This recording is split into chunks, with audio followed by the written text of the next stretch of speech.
आचार्य। अध्याय 3।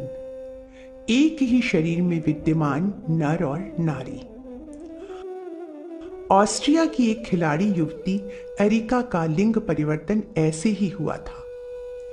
1966 में जब वे 18 वर्ष की थी, बर्फ पर फिसलने की ओलंपिक प्रतियोगिता में वह विश्व चैंपियन बन गई थी।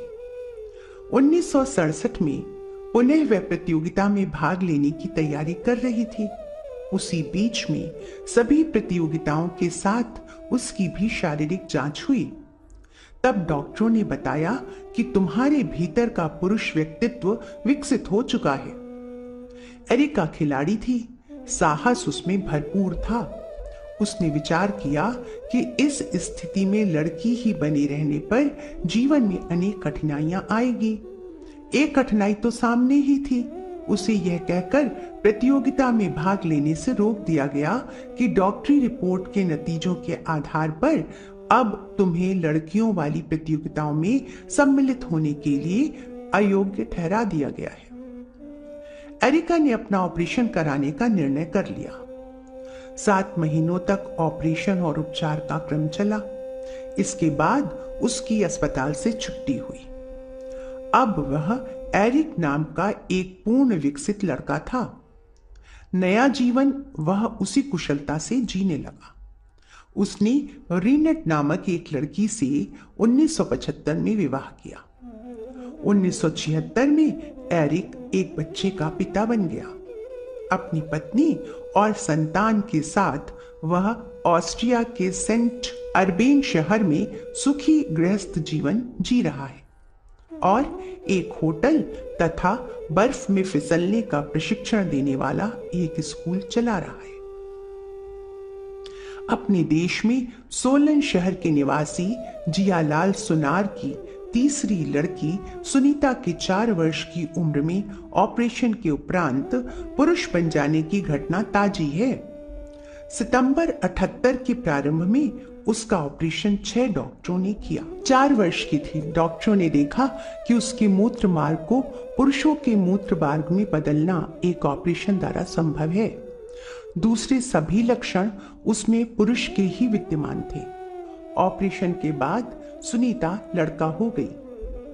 आत्मा न स्त्री है न पुरुष, यह इस घटना से स्पष्ट हो जाना चाहिए। जीव सत्ता जिस प्रकार की इच्छा आकांक्षा करती है, उसी के अनुरूप नया शरीर मिलता है।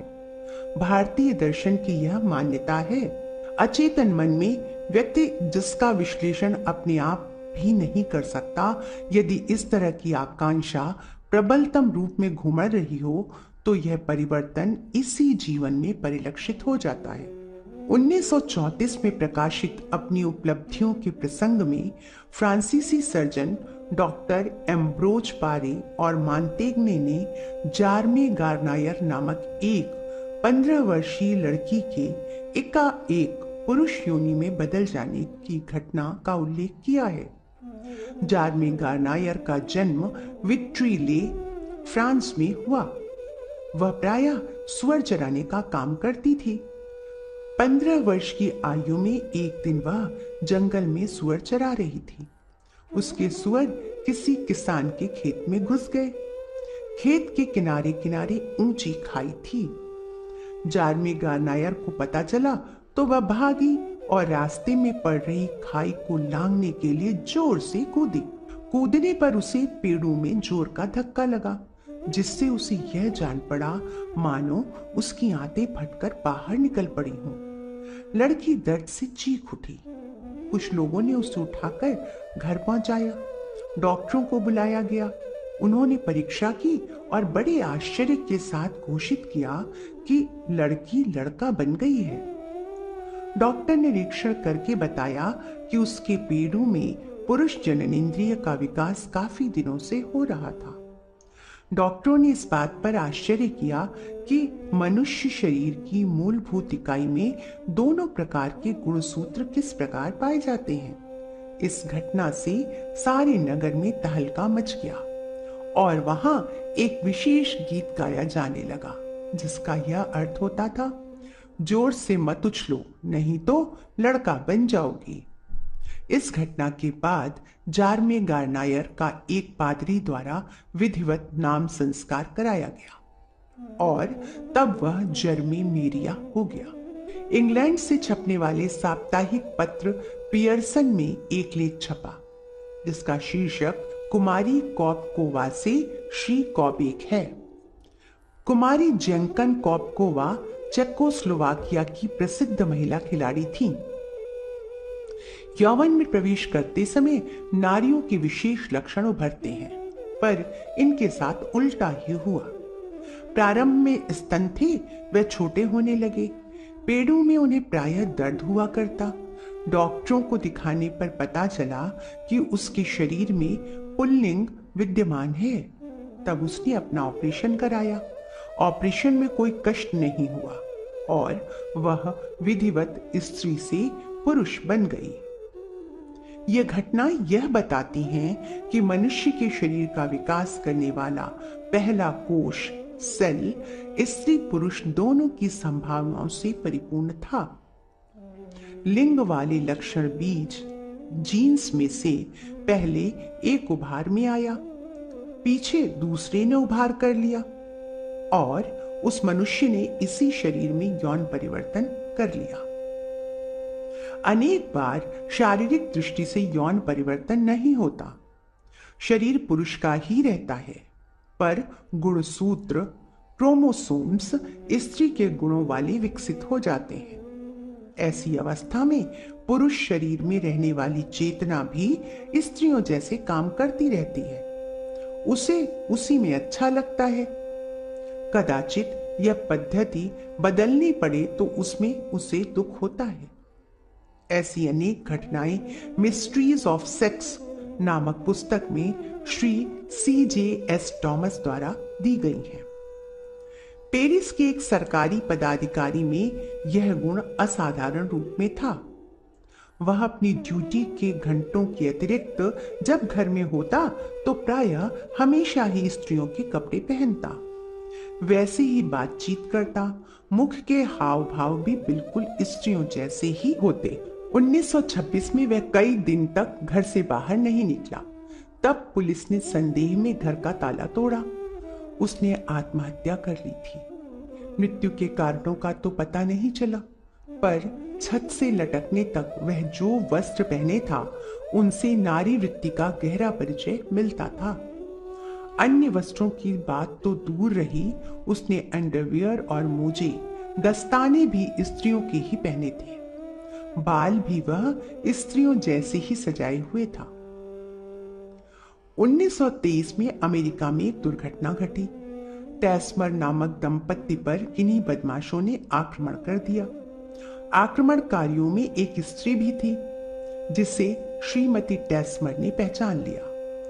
प्रयत्न करने पर पुलिस ने एक शोफर और उसकी पत्नी को गिरफ्तार कर लिया। गिरफ्तार स्त्री को श्रीमती टैस्मर ने भी पहचान लिया। जेल में रह रही वह स्त्री तब लोगों के आश्चर्य का कारण बनी जब लोगों ने देखा कि उसकी दाढ़ी मूछें निकलनी आरंभ हो गई है।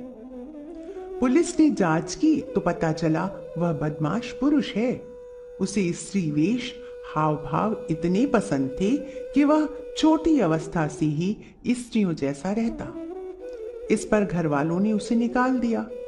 1912 में उसने इंडियाना के एक पुरुष से विवाह कर लिया।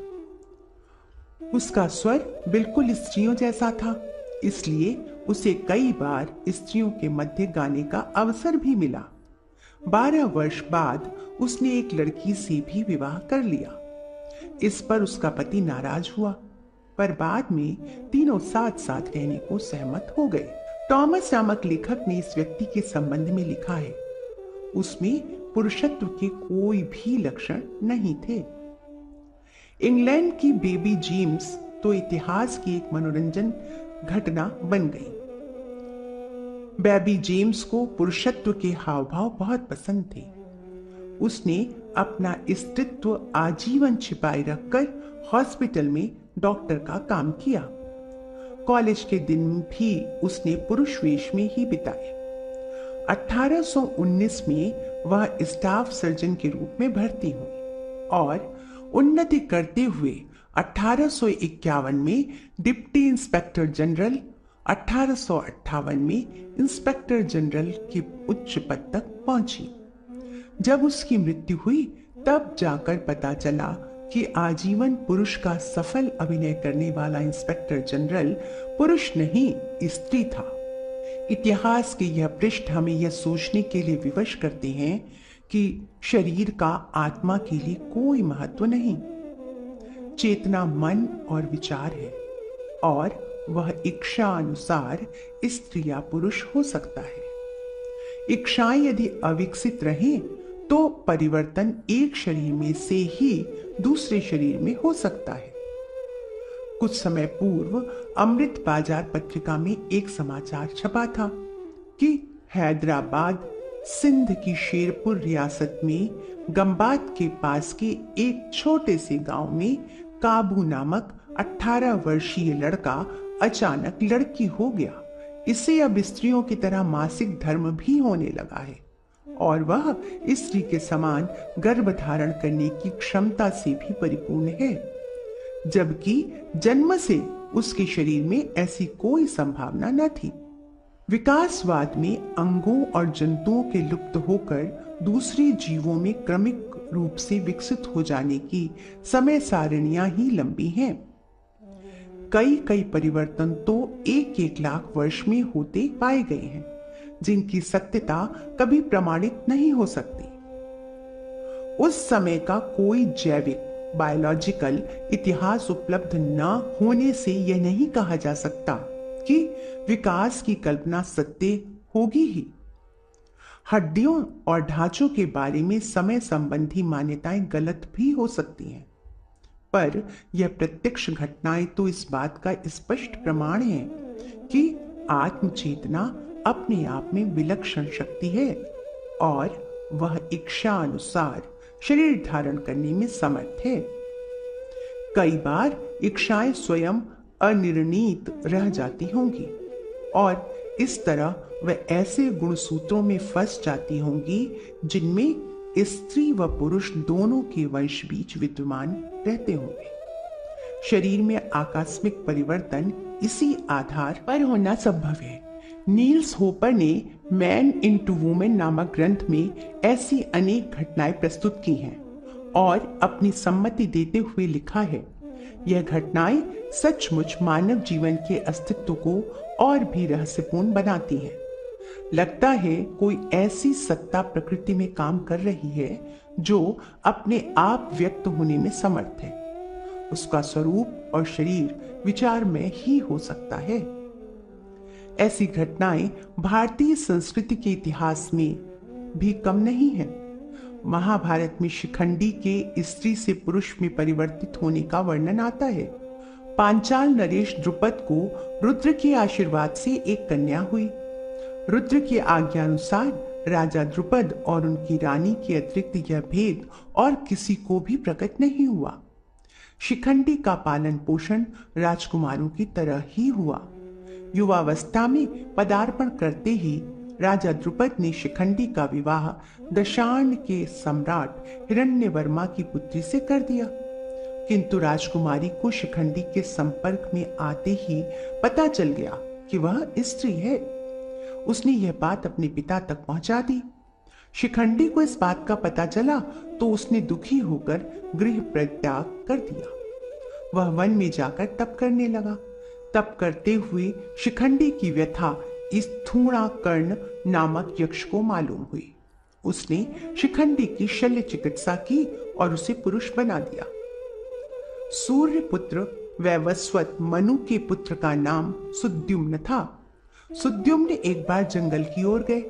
वहां शिव और पार्वती एकांतवास में थे। सुद्युम्न की उस समय स्त्रियों की तरह काम वासना भड़की।